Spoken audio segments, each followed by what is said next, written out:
Hi, Shannon Waller here, and welcome to Inside Strategic Coach with Dan Sullivan. Dan, we've been having a ton of fun doing a deep dive into the Scary Time Success Manual, and we're actually at the conclusion of the entire series. And I'm excited about this one because what you've talked about here is that this really is your best growth ever, and out of scary times, which is such a transformational and transformative way to think about it. So what does it mean out of scary times to have your best growth ever? First of all, I think to come to that conclusion, you have to have treated it, as a jump forward rather than a setback. So that's just the idea. People say, we were really restricted here and we were really prevented here and we were really blocked off here. And technically, that's true, but I think that from a standpoint of intentions, I think from the standpoint of strategies, and I think from the standpoint of developing new capabilities, it's actually been one of the most rapid growth periods, personally, of my entire life. And I think totally as a team for the Strategic Coach Company, and talking to hundreds and hundreds of our clients, they have all taken the same approach. I can recall conversations of individuals saying, I'm making so many improvements so fast, I hope this doesn't end too soon, which is really interesting. It's totally the opposite of the public media narrative about this terrible thing, how much ground we've lost, will we ever come back? This is the end of a whole way of life and everything. And I said, well, it's a choice of how you want to look at it. I mean, primarily it's a mindset.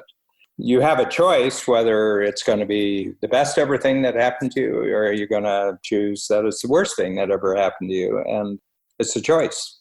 And I think each individual is kind of on his or her own. It's a really good point, Dan. And you really talk about, a couple key factors here are how can you be increasingly useful to other people and how to transform what is a really abnormal time, which is a great description.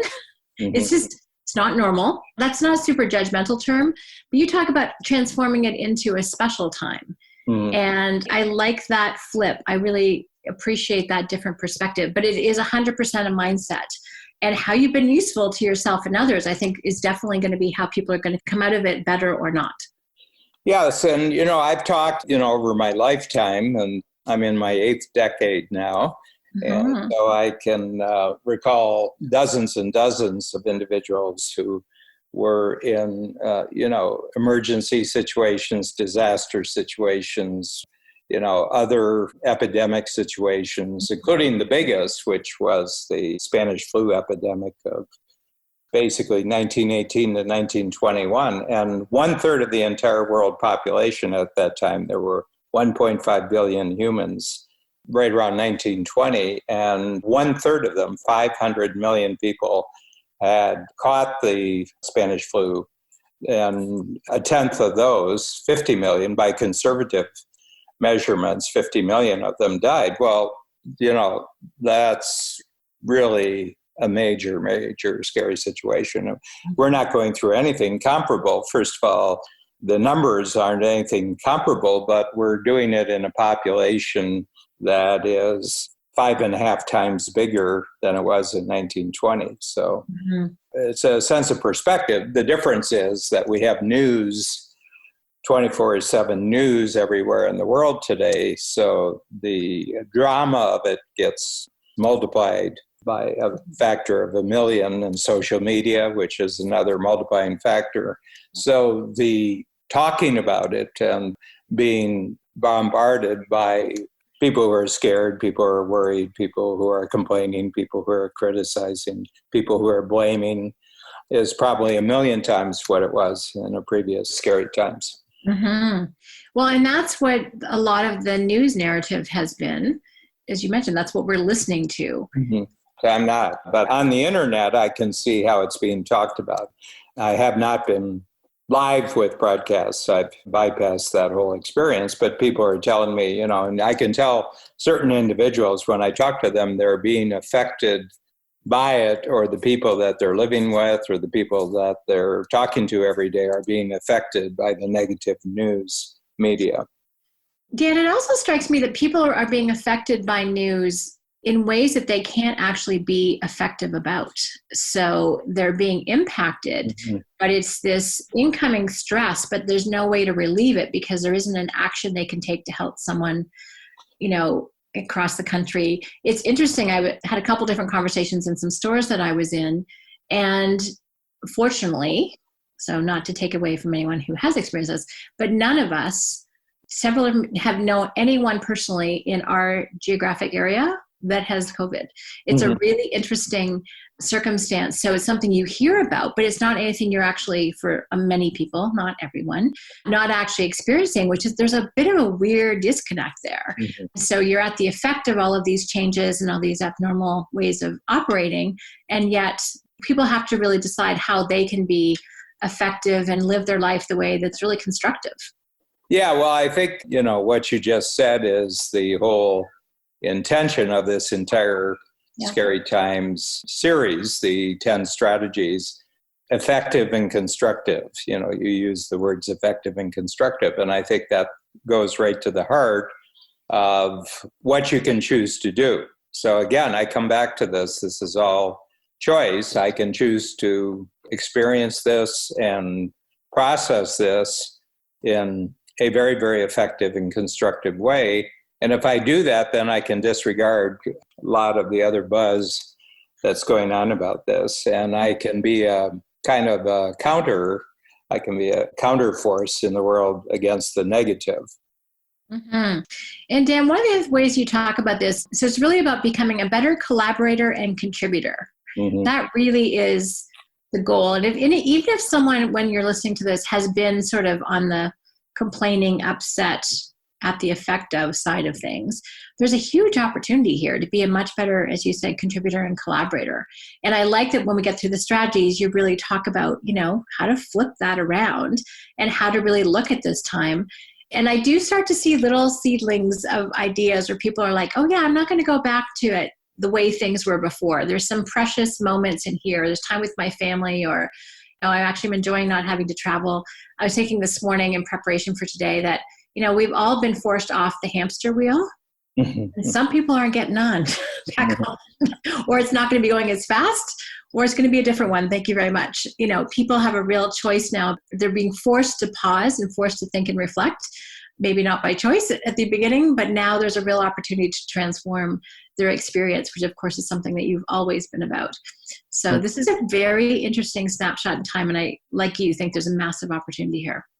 Whether you go through this whole experience and you take the route that we were suggesting with our strategies here, or you go through this whole experience and you do just the opposite and you've been miserable, what's true about both of you is that you just went through the whole experience. Very true, Dan. Yeah. I mean, the people who are hating this are still going through the same experience. I happen to be enjoying the challenge to flip everything from the negative to the positive. But the amount of time that both of us are spending in the experience is absolutely equal. I really like what you just said, Dan, enjoying the challenge of flipping that experience. So that's how you're looking at it. It's a challenge. You got disrupted as much as anybody, probably some cases more than others. But for you, it's an ongoing daily thing to say, okay, how can I turn this around? Is that how you're looking at it? Yeah. Well, it is. I'm not in control of events outside of myself. And I think that to a certain extent, a lot of people who are shocked in a negative way and they haven't recovered from it thought they were in control or somebody was in control. I don't know how long ago that I stopped believing that there was anyone really in control of surprise event. I don't think anyone's in control of a surprise event, because if you were in control, it would not have happened. So the fact that it was surprising and it shocked us means that your belief about being in control was deficient. You're not really in control. And I think maybe it has to go along with what's required to be an entrepreneur, that you really, really have to give up investing any energy, time, effort into controlling things that you can't be in control of, like the economy. You can't be in control of the economy. You can't be in control of the weather. You can't be in control of all sorts of factors. So I think the people who have responded best and quickest to this particular scary times had a very, very minimal belief in that they were actually in control of events outside of themselves. And I think that probably that had been for many years. That's like the one major mindset shift. Is so perfect. Yeah. I mean, something just happened that I'm not in control of. Well, you just flip back. Well, what was happening yesterday? You weren't in control of either. It's just that it was considered normal, that it happened over and over again. It felt like normal, but you weren't in control of it. But there is an area of your experience that you can be increasingly in control of, and that's your response. Yeah. So anything that happens, I can very quickly establish a new framework, a new mindset, a new intention. I can commit myself in a new way.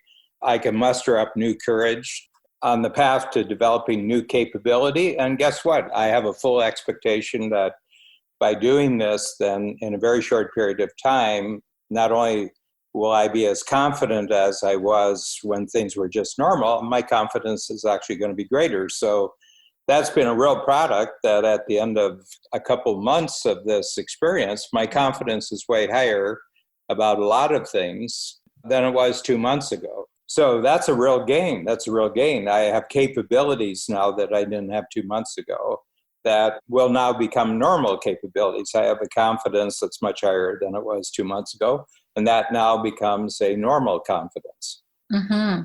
Yeah, this is just such a fun way to conclude, the whole conversation. And turns out it's also a book, which is really cool. It's that mindset shift of looking at it's a challenge. How can I transform it? But the fact that you have been strengthening and building these entrepreneurial muscles for so long, and recognize that you can't control external circumstances. You can only really control your own responses to them. And then, making that commitment, going through those periods of courage, building up those capabilities, which leads you to a higher level of confidence, our 4 C's formula. It's so fun to see it in action in such a compressed, powerful way. And it's something that all entrepreneurs have, or minded people, let me put it that way, is that ability to just stop blaming external events and focus on what you can take action on and what you can control, which is, of course, yourself and your response. So this is just a great perspective for life, I think, much less our current scary times. Yeah, very, very definitely. And actually, I'm saying, I wonder how much of the way I've been operating for 2 months can just become my daily approach. And, there's going to be a point where it's considered, the words back to normal will be there, but so much has changed that it's not the normal that was operating before this happened. A lot of things have changed, mindsets have changed, communication has changed, teamwork has changed. Some things have been eliminated that were thought important, but you've seen that they're not important. One of them being travel. I think that people are going to have much, much higher standards for judging the importance of something that they are being asked to travel for. Yeah. And they'll say, I can do that on Skype. We don't have to travel. So, some of the greatest investors are divesting themselves of all transportation stocks. Well, that kind of tells you, they say, there's going to be a totally different attitude towards flying. There's going to be a totally different attitude towards driving. How that shakes out, I don't know, but there is going to be a change. If things are being looked at differently, they're going to be acted out differently. Then that's pretty straightforward. Great. Oh, Dan, this is exciting. Very happy to be in the scary times with you. Yeah. All right. So let's get into our strategies here, Dan, because I think these are pretty magical. You talk about the scary times trick. So talk about that, because I think that's it is a trick, but it's a fun way to talk about it. Well, it's kind of funny because right from the beginning, each strategy has got 2 verbs. One of them is forget about this, focus on this. So all 10 of our strategies are forget and focus. What we're asking people to do essentially is forget about how things are for you and focus on being useful in some way, focus on some sort of improvement. And the trick in this, the scary times, is we're asking you not to think about yourself, but in the end, you get a lot better. Right. So the main beneficiary of your forgetting about yourself is that yourself gets better. Well said. Yeah. Well, I said, well, that's a trick, and it was kind of funny because I was the author of this close to 20 years ago. And, I zipped it out really fast. I remember, I think I wrote the whole piece in maybe less than a day of total time. And then it went out to the world and seemed to have a very powerful impact on a lot of people. So I was revisiting it for the second time because we had the big economic downturn in 08, 09. I don't even know if we tweaked it at all or altered it. It just went out the way it is. And then Bab said, oh, we got to pull that out again. This is going to be very valuable. And then you and I, in just turning it into a podcast, we discovered that, we could go far, far more deeply into each of these strategies. And, I was just going through the work of creating, the work that we use in our podcast to sort of guide our thoughts. And I said, it's kind of a trick. The scary times thing is really, really a trick. At the end of it, it's not scary times at all. It's actually exciting times, growth times, breakthrough times. And here we're saying, forget about yourself, but you're the one that gets bigger and better. I said, oh, this is really, really an interesting trick that we pulled off here. It's a brilliant trick. And I love it because by focusing on something else, you get the benefit, but it's a byproduct, what you call a strategic byproduct. And it's interesting because if you just focus on yourself, you probably would go down a bit of a deep hole, given all the external narrative going on. But when you focus on somebody else, as you said, as the byproduct, you're the one who benefits. So you get the result you want by not going at it directly, which I find fascinating. Yeah, and I think the thing we are, instead of being a reactor 10 different ways, we're asking you to be a responder 10 different ways. So I think that's the really switch, that humans in a reactionary it's not good for them. They never get better by reacting. They always get better by responding because they're conscious in the response. They're just almost knee-jerk in a reaction. They feel defensive. They feel victimized when you're in a reactive mode. But when you're in a responding mode, you have a sense that you're in charge. When you're not in control, then be in charge. So my feeling is I could give up all thoughts about being in control and just be in charge with the 10 strategies here.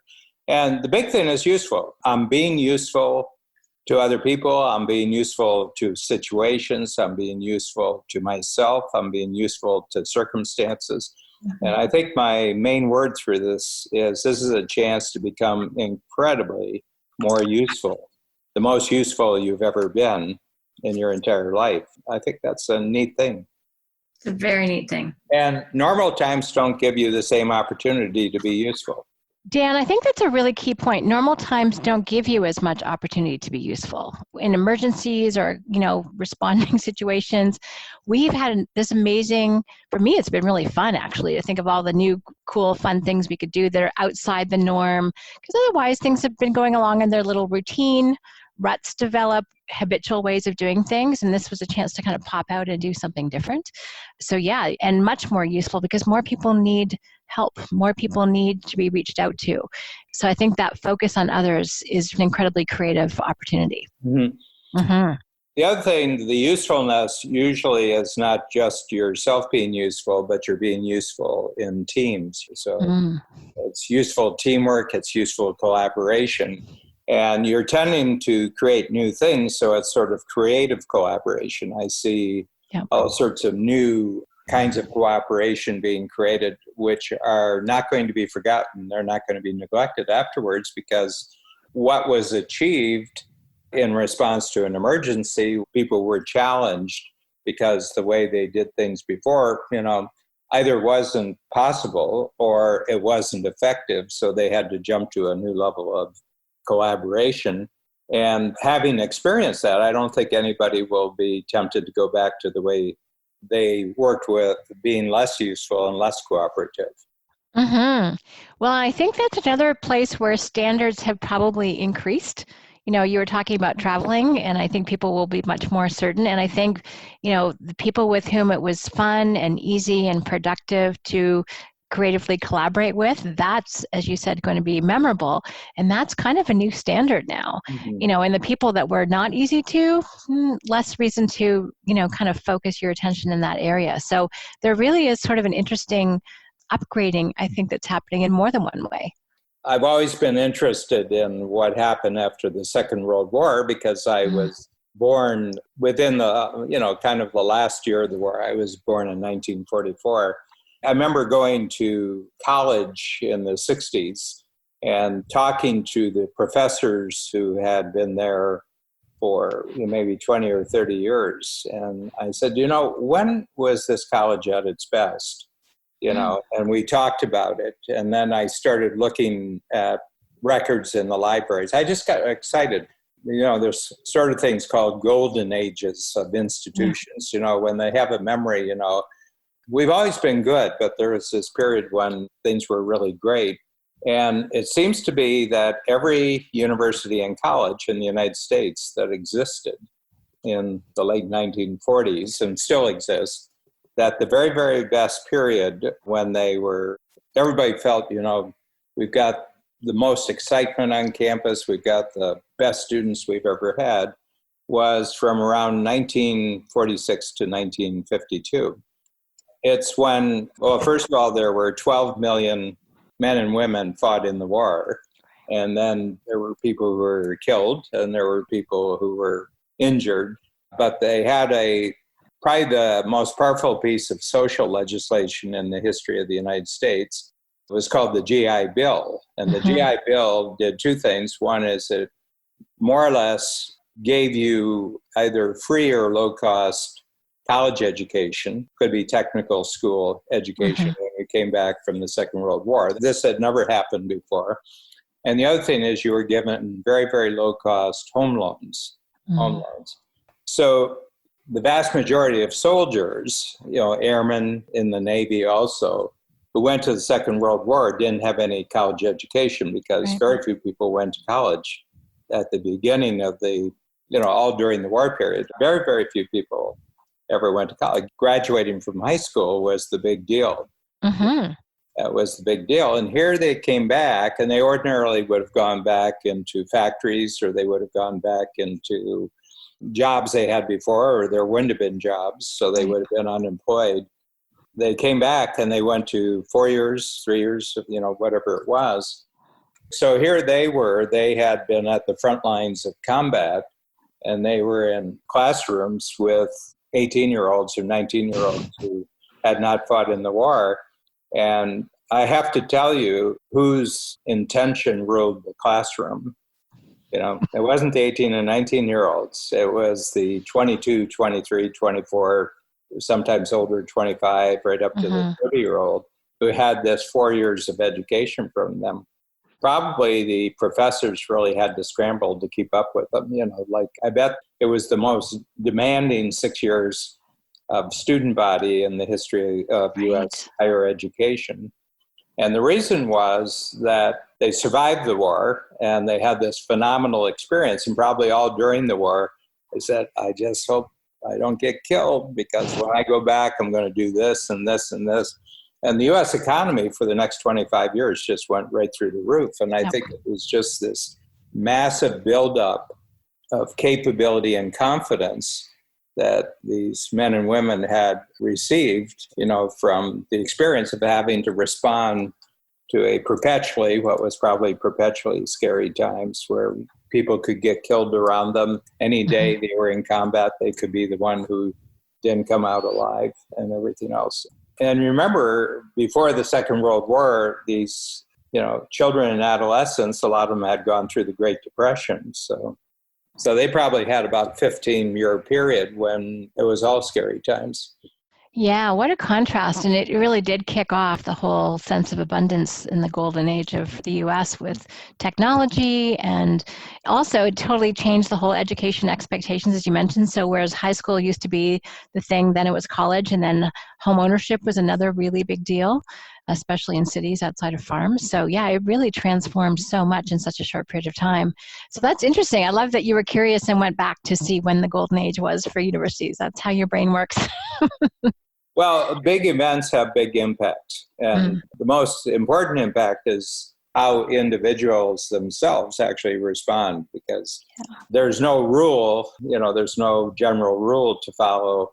When something new, big, and different impacts how you're going to respond to it, every individual has to decide how to do this. But there very clearly is a line between reacting negatively and responding creatively. As I was looking through this, Shannon, that I really find, for me, everything has lightened up. It's kind of lightened up. And I was thinking about the word lighten because it has two meanings. One of the lighten is that you throw light on, you're enlightened. That which, was not noticeable becomes very, very sharply noticeable. And, where things might have been confusing, things might have been complicated, suddenly things seem very, very clear, very, very straightforward. So that's one explanation of the word lighten up. But the other one is that you eliminate a lot of non-essential baggage. Like you lighten up, you're not carrying as much stuff from the past that you've determined during the scary times, I shouldn't be even thinking about this. I shouldn't even be doing this. I should just eliminate it. And, I bet a lot of people have cleaned up. We talked about this in one of our previous strategies about doing cleanups, uncomplicating things, making things more simple, getting rid of clutter in your life. I'm really experiencing there's a lightening up. People are lighter. They're lighter and leaner coming out of the scary times. Well, it's true. There's a couple things I've experienced lately that totally connect to that. One is walking in our laneway, because we have parking in our back of where we live. Clearly, people have been cleaning out their homes because garbage day is pretty full back there. It's kind of funny, just extra amounts of stuff. And then I read a really interesting article by someone who had COVID and studies viruses, including Ebola, and his conclusion was, it finally may have gotten to me. But he kind of said almost exactly the same sentiment, Dan, that he still cares very deeply about certain things, but other stuff, he just doesn't care at all about those and won't engage with them anymore. So it's really this idea of just letting go of stuff that used to irritate him, used to trouble or irk, doesn't matter anymore, and now just to focus on the things that actually are important. And I think the dividing line's a little clearer for a lot of folks than it was before. Yeah. Well, the other thing, that's happened where we're much better off, Shannon, is that you and I have created a major knowledge product. Yes. Out of this experience. And I said, what a neat treat that you and I, during the entire time when we were actually experiencing scary times, we were actually able to take our experiences and actually transform them into printed words, into audio recordings, video recordings, and then even further into actual thinking exercises that we had no idea of before this whole process started. And we will have, 10 thinking processes to go along with 10 strategies. And my final point here is that the next time scary times happens, and scary times, as far as I can tell from the beginning of history, scary times are a constant companion of human life. And yes. Either on the individual level, the family level, the community level. So the whole point is to consider scary times as normal. Yep. Scary times are not abnormal. Scary times are a normal part of human life, and totally on the individual level, and then it can get bigger. It can be on the community, it can be on the nation level, it can be on the world level. And this was one that was kind of on the world level. But because you went through this one and you now have 10 strategies, you'll be better prepared. So I was thinking, if we had had what we created here at the end of 2 months, but we actually had access to this before it ever started, I think all of us would have, in a moment's notice, we would have clicked into scary times strategies. So I could think with the books that we have and the audio recordings we have, the moment something even look like this. And I think that we would say, it looks like a scary times is coming. Looks like, have you been reading that? It's not here yet, but looks like there's a possibility that we're going to have a scary time. So we say, okay, let's start the discussion groups. Let's break into discussion groups. We could have taken our entire company, put them in breakout groups. And, we could have taken each strategy and talked it through and then come back and everybody talked about it. So the next time that we have a scary times that would be experienced on a company level or on a client base level, okay, everybody break out the scary times success manual. We're going to start the process. Every couple of days, we're going to go through one of the strategies. So that's what I'm seeing here is that we've actually armed ourselves here. We've actually created a psychological, emotional vaccine here with the scary times success manual. I love that. Psychological and emotional vaccine. Yes. Intellectual too. Yeah. Well, and I think also I'm a big believer in a strong immune system, and I know your thinking and mind has a ton to do with that. So I actually think it has some physical benefits too. I'm sure someone else will have to prove that. But that's really powerful, Dan, because you're right. These are scary times, and this is something, if entrepreneurs kind of sign up for this, we've talked about that earlier. Most of humanity does not sign up to be an entrepreneur. That's something that few people choose to cross what we call the risk line into the results-based economy from time and effort. But this is something we've all had to go through. So we've all had to build some scary times muscles. Some people have that habit more than others, but I feel like this has now equipped me, it's equipped, our team and our clients and everyone else in our greater strategic coach community, anyone listening to this, with another way to think about things. What an incredible byproduct to come out of this whole event with is this amazing capability. And what you were saying is it's actually to recognize that this is a scary time. When you have the name, which is fun calling it that because it's like scary time sounds, I don't know, it's accessible for everybody. It's like, oh, okay, this is a scary time. Oh, I got a tool for that. I've got a thinking process for that. Whereas if you're just not classifying or not quantifying it, you may not engage with the strategies right away. Yeah. Well, it is a success manual. So it's a success manual for a certain human circumstance, which is called scary times. Not everybody signs up to be an entrepreneur, but the moment you're born, you've been signed up to have scary times. So, to be human is to have scary times. So my feeling is this seems to be a companion. This is a companion piece to being human. Which I love. So Dan, just let me summarize the last kind of 5 things that we've talked about. So you talked about the scary times trick, which is that by forgetting about yourself and focusing on others or how to be useful, you actually get the byproducts of that. Really focusing on first to be more useful, which I think is always, again, that's the way to take the focus off yourself. And then to be collaboratively creative, and that's how to be a responder rather than a reactor. And that really everything lightens up, which is, I think that clarity is really a fun kind of way to think about this. And then that we're now prepared and stronger, and we've built some muscles to help us handle this even better next time. So, if you take a look at the title, which is your best growth ever, that's exactly what this whole scary times process has led us to, is that in fact, scary times are now prime growth opportunity times. Whereas before it might have been something to avoid. So that's a major transformation. Yeah. So thank you, Dan. My pleasure, Shannon. That's been a treat. It really has been, Dan. And being able to, and I've told you this before, but to my mind, looking forward to when we had these recordings booked and knowing that I was going to have the access to your thinking about it has helped me deal with this very differently than some other people I know. And I am incredibly grateful for that because you're someone, I think you've exercised these muscles of scary times throughout your whole life, and it just completely came to bear. As I've said before, you've transformed your thinking faster than any other human I know. And I feel like I just got to, join you for the ride, which has been completely enjoyable. But I know a ton of other people have shared with us the Scary Times Success Manual and how they put it up as soon as this happened and they read it every day, or they've listened to our podcast or watched the videos, and how many other people have been able to provide that different mindset, that kind of growth mindset to both their families and to their communities and to their teams and then to their clientele. how it's helped them personally, and how it's really helped them and the people that they impact, their audiences. So thanks for being you, and thanks for looking at this as a challenge and a new opportunity, because that's helped the rest of us do this too.